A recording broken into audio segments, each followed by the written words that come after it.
Good morning, student. Today I will discuss the some uses of dimensional equation. जो हमने आपको बताई थी कि डायमेंशनल इक्वेशन से किसी भी फिजिकल क्वांटिटी की वैल्यू एमएलटी के फॉर्म में निकालने का तरीका हमने आपको बताया था वो, और इसकी यूजेस क्या होती है, क्या क्या यूजेस होता है डायमेंशनल इक्वेशन का। जैसे आप लोगों को हमने बताया था कि कोई भी फिजिकल क्वांटिटी है, जैसे अगर पावर है या वेलोसिटी लें या हम एक्सेलरेशन लें या हम स्पीड लें, सरफेस टेंशन लें, तो इसकी क्या डायमेंशनल इक्वेशन होगी एमएलटी के फॉर्म में, वो हमने निकालने का तरीका आपको बताया था। तो उसके बेसिस पर हम लोग डिस्कस ये करना चाहते हैं कि डायमेंशनल इक्वेशन का क्या क्या यूजेस हो सकता है। तो डायमेंशनल इक्वेशन की यूजेस जो होते हैं वो 3 टाइप से होते हैं। पहला मेरा जो है वो conversion of one system of units into another, यानी किसी भी एक सिस्टम में किसी भी यूनिट्स, किसी भी फिजिकल क्वांटिटी, कोई भी फिजिकल क्वांटिटी ले तो एक सिस्टम में उसकी यूनिट्स है, तो उसकी उसी फिजिकल क्वांटिटी की दूसरे सिस्टम में उसकी यूनिट्स क्या होगी। जैसे अगर हम बात करें कि फोर्स हमारे एक फिजिकल क्वांटिटी है, तो फोर्स की यूनिट्स एमकेएस सिस्टम में न्यूटन होती है, यानी एमकेएस यानी मास एमकेएस मतलब मास ले लें हम, जैसे एमकेएस, एम फॉर हम मीटर ले लें, के फॉर हम किलोग्राम, ग्राम ले लें, और यस एमकेएस, एस हमारा टाइम सेकेंड होती है। तो एमकेएस सिस्टम में फोर्स की जो यूनिट होती है वो न्यूटन होती है। तो इसी फोर्स की यूनिट किसी दूसरे सिस्टम में क्या होगी। जैसे अगर सीजीएस सिस्टम में ले हम, centi, C for centi, G for gram और एस फॉर सेकेंड, तो सीजीएस सिस्टम में फोर्स की जो यूनिट होती है वो डाइन होती है। तो कन्वर्ट मतलब उसकी कैसे हम कन्वर्जन कर सकते हैं कि एक सिस्टम में उसकी यूनिट्स अगर ये है तो उसी फिजिकल क्वांटिटी की दूसरे सिस्टम में यूनिट्स क्या होगी।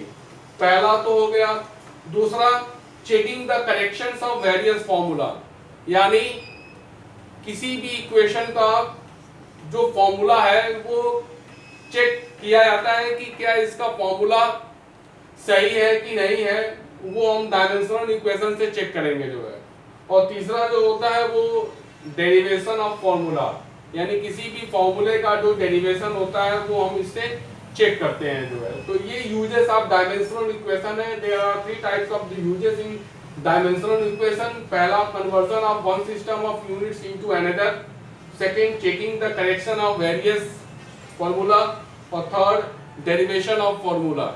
ये हमारा जो है 3 इसके यूजेस हैं, जिसमें से हम लोग वन वन का डिटेल में हम लोग डिस्कस करेंगे। तो सबसे पहले हम लोग अब बात करेंगे conversion of one system of units into another system. सबसे पहले इसको हम लोग डिस्कस करना चाहेंगे, और इसको आप लोग अपने कॉपी में नोट्स भी कर सकते हैं। आगे हम लोग इसको फर्दर चेक करते हैं। तो सबसे पहले अब हम लोग डिटेल में एक एक यूनिट्स, एक एक सब यूनिट्स को हम लोग डिटेल में डिस्कस करेंगे। तो सबसे पहले हम डिस्कस करेंगे conversion of one system of units into another system जो है।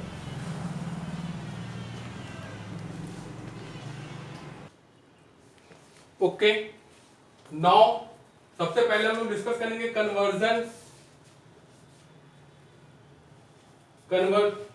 Of one system of units into another.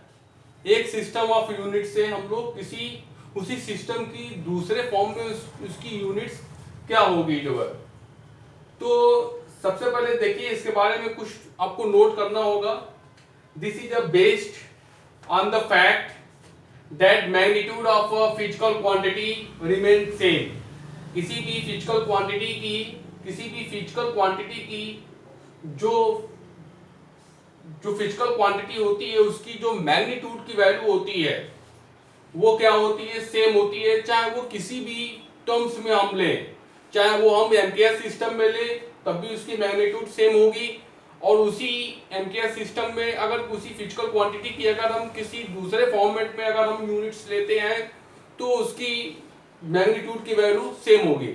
जैसे अगर हम कह दें कि घोसी से मऊ की जो डिस्टेंस है वो 20 किलोमीटर है, तो 20 किलोमीटर, किलोमीटर में दैट इज एमकेएस सिस्टम में है, चाहे तो हम 20 किलोमीटर का है, और इसका हम दूसरे फॉर्मेट में अगर हम इसकी यूनिट्स बताएं जैसे सीजीएस सिस्टम में, तो घोसी से मऊ की जो डिस्टेंस है अगर हम 20 किलोमीटर ना करके हम कहें इसकी 20,000 मीटर है, तो क्या दोनों की मैग्नीट्यूड अलग अलग हो जाएगी? ऐसा तो नहीं होगा। 20 किलोमीटर कह रहे हैं हम, ये एक वन सिस्टम में यूनिट्स है, या तो हम इसी घोसी से मऊ की डिस्टेंस को अगर हम एमकेएस सिस्टम में ना कह के अगर हम सीजीएस सिस्टम में कहें तो कितना हो जाएगा, इसकी वैल्यू और भी मतलब चेंज हो, मतलब इसकी वैल्यू दूसरे फॉर्मेट में वही रहेगी, बस इसकी क्वांटिटी जो है वो थोड़ी बढ़ जाएगी।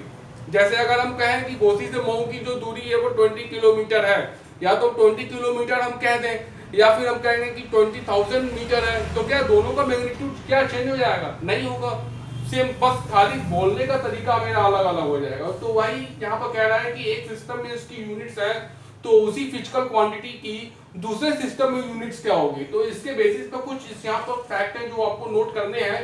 This is based on the fact that the magnitude of a physical quantity remain the same whatever with the system its measurement, that is Q equal to N1 U1 equal to N2 U2। ये आपको हमने formula बताया था, where U1 and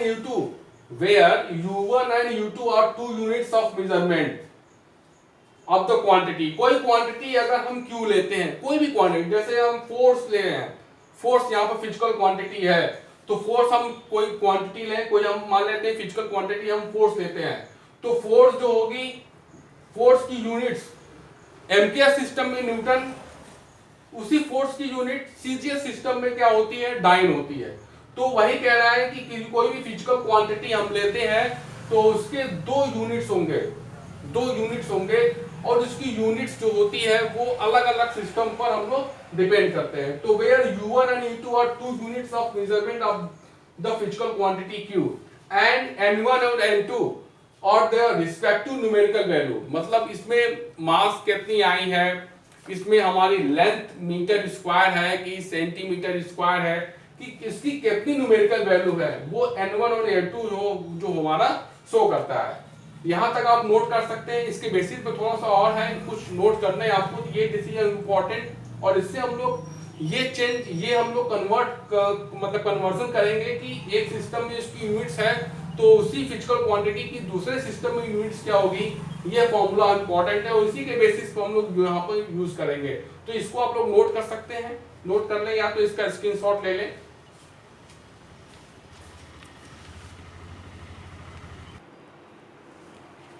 Okay, fine.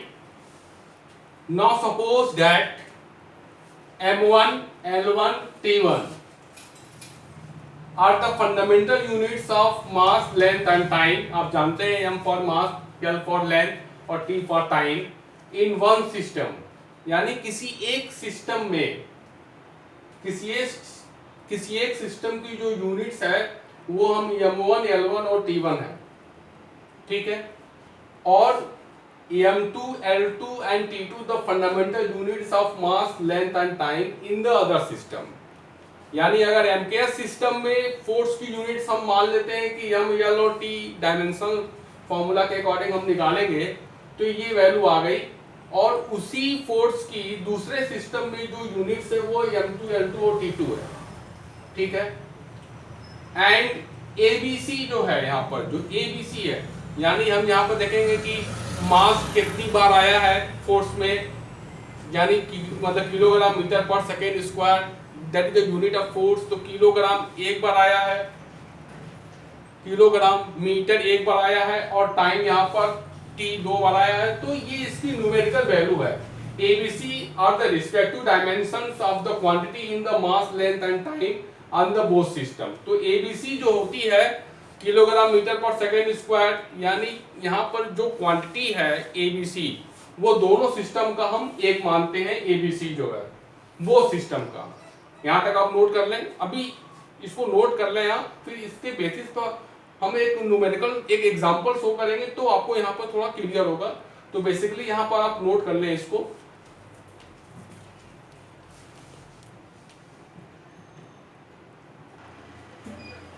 Now Now the units of measurements U1 and U2.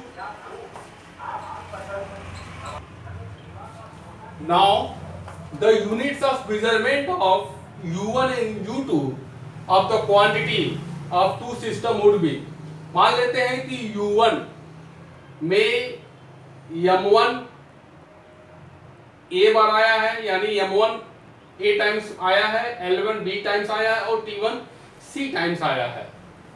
उसी physical quantity का दूसरे system में जो यूनिट्स है वो U2, इसमें भी वही M2 A bar, L2 B bar, T2 C बार। तो आप जानते हैं उसी फिजिकल क्वांटिटी की वैल्यू एक सिस्टम में N1 into U1, N2 into U2, इसको हमने सिंबल में बताया था आपको। तो यहाँ से N1 U1 equal to N2 U2, तो N2 U2 equal to N1 U1, तो then N2 equal to N1 U1 upon U2। अब इसकी वैल्यू हम यहाँ पर पुट कर सकते हैं। अब पुट करके वैल्यू हम निकाल लें। तो देखिए यहाँ पर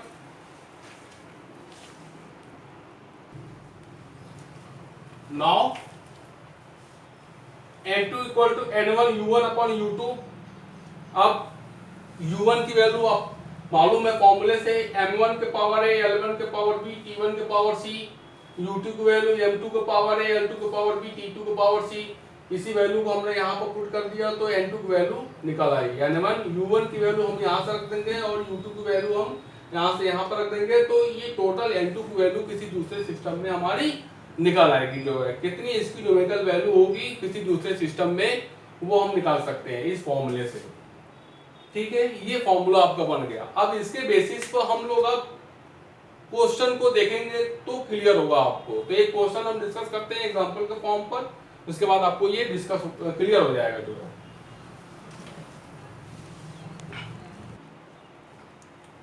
सो convert 1 newton into dyne. 1 newton को हमको डाइन में चेंज करना है। तो देखिए 1 Newton the unit of force in MKS system. 1 Newton जो होता है वो फोर्स होता है, यूनिट होती है फोर्स की, वो हम एमकेएस सिस्टम में जानते हैं। और उसी फोर्स की यूनिट जो होती है डाइन, वो सीजीएस सिस्टम में है। तो ये क्वेश्चन कह रहा है कि आपको कन्वर्ट करना है 1 न्यूटन को डाइन में, यानी 1 न्यूटन अगर हम लेते हैं तो वो कितने डाइन के बराबर होगा। डाइन यहाँ पर जो है वो फोर्स की यूनिट है, वो यूनिट सीजीएस सिस्टम में है, किसी दूसरे सिस्टम में डाइन यूनिट है। तो कह रहा है कि 1 न्यूटन अगर आप लें तो सीजीएस सिस्टम में कितनी इसकी क्वांटिटी होगी डाइन की जो है।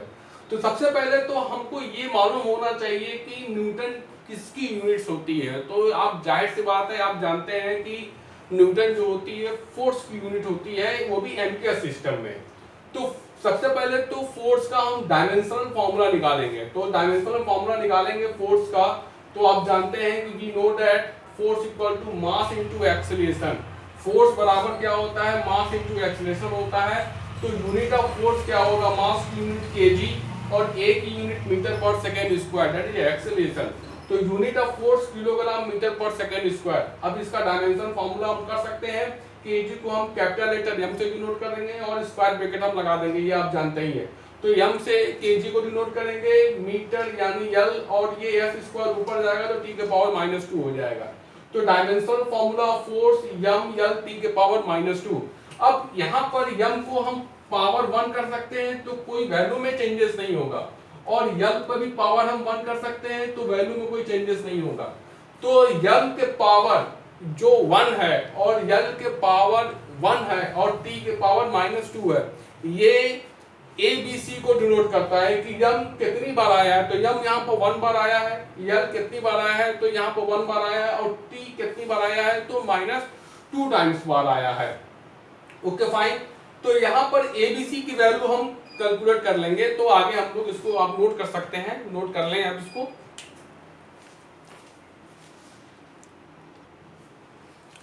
So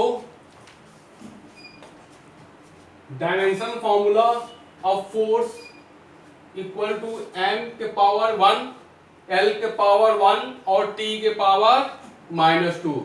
the dimension of force in mass length and time are.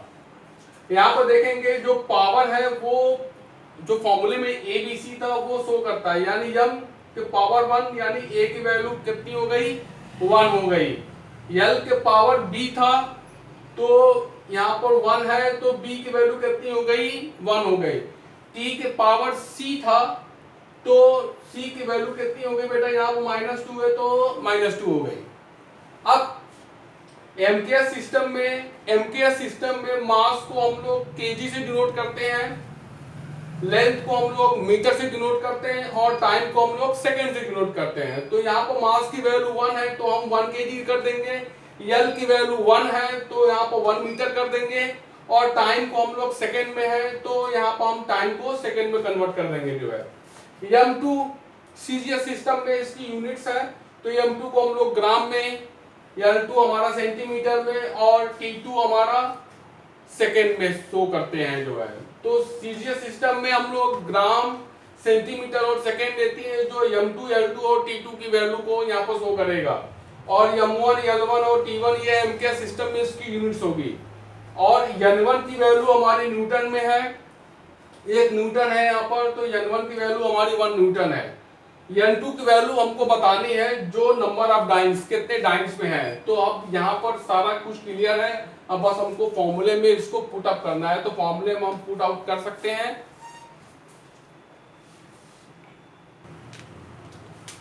Now मेरा फॉर्मूला है n2 equal to n1, m1 का पावर a, l1 का पावर b, t1 का पावर c अपॉन m2 का पावर a, l2 का power b, t2 का power c। अब देख लेंगे यहाँ पर n1, इसको चाहे तो हम लोग ऐसे भी कर सकते हैं, मास को मास के टर्म में, लेंथ को लेंथ के टर्म में और टाइम को टाइम के टर्म में कर सकते हैं। तो n2 equal to n1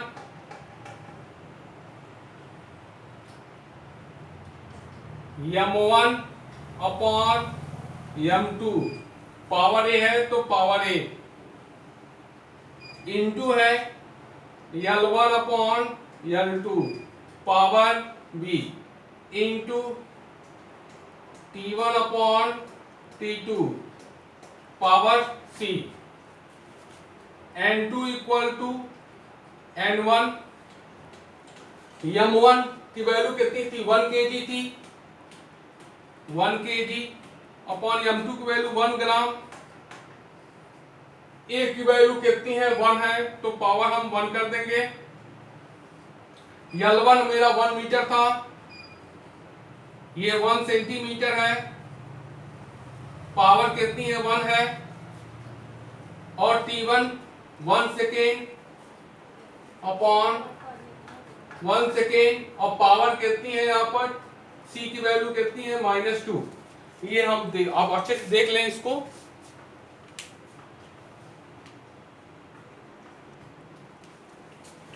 okay, अब यहां पर देखें value n2 equal to n1 की value, number of numerical value तो कितना है, 1 न्यूटन। तो n1 की वैल्यू कितनी हो गई, 1 हमने कर दिया 1 kg। अब देखिए यहां पर एक चीज इंपॉर्टेंट है कि इन दोनों की अब यूनिट्स को हम लोग को सेम करना है। तो 1 kg में कितने ग्राम होते हैं, तो 1 kg में कितने ग्राम होते हैं, 1000 ग्राम होते हैं। तो 1000 को कर सकते हैं 10 के पावर 3 अपॉन 1, ये भी ग्राम में है, ये भी ग्राम में है, पावर यहाँ पर 1 है। 1 मीटर में कितने सेंटीमीटर, 1 मीटर में 10 के पावर 2 सेंटीमीटर, तो 10 के power 2 centimetre upon 1 centimetre, power यहाँ पर 1 है। और देखें ये भी सेकेंड, ये भी सेकेंड, तो ये तो कट हो जाएगा, तो कट कितने हो जाएगा, 1 के पावर -2। तो इसकी वैल्यू 1 के पावर -2 की वैल्यू हम कर देंगे 1 अपॉन 1 स्क्वायर। तो 1 upon 1 square that is the value इसकी कितनी हो गई, 1। इसको कर सकते हैं ना, यहाँ पर देख लें m2 इक्वल टू 1, 10 के पावर 3, ग्राम से ग्राम कैंसिल आउट, तो 10 के पावर यहाँ पर कितना हो जाएगा 3, into centimetre centimetre cancel out, 10 का स्क्वायर, इंटू इसको कर सकते हैं 1 के पावर -2, तो 1 स्क्वायर कर सकते हैं, 1 अपॉन 1 स्क्वायर।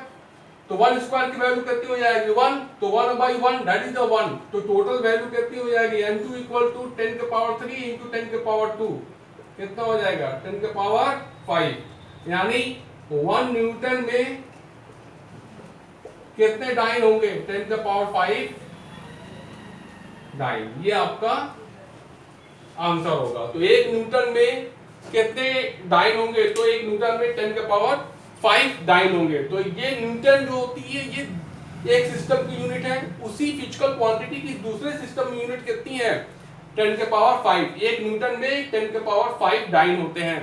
तो आज के लिए इतना बहुत है। Thank you very much.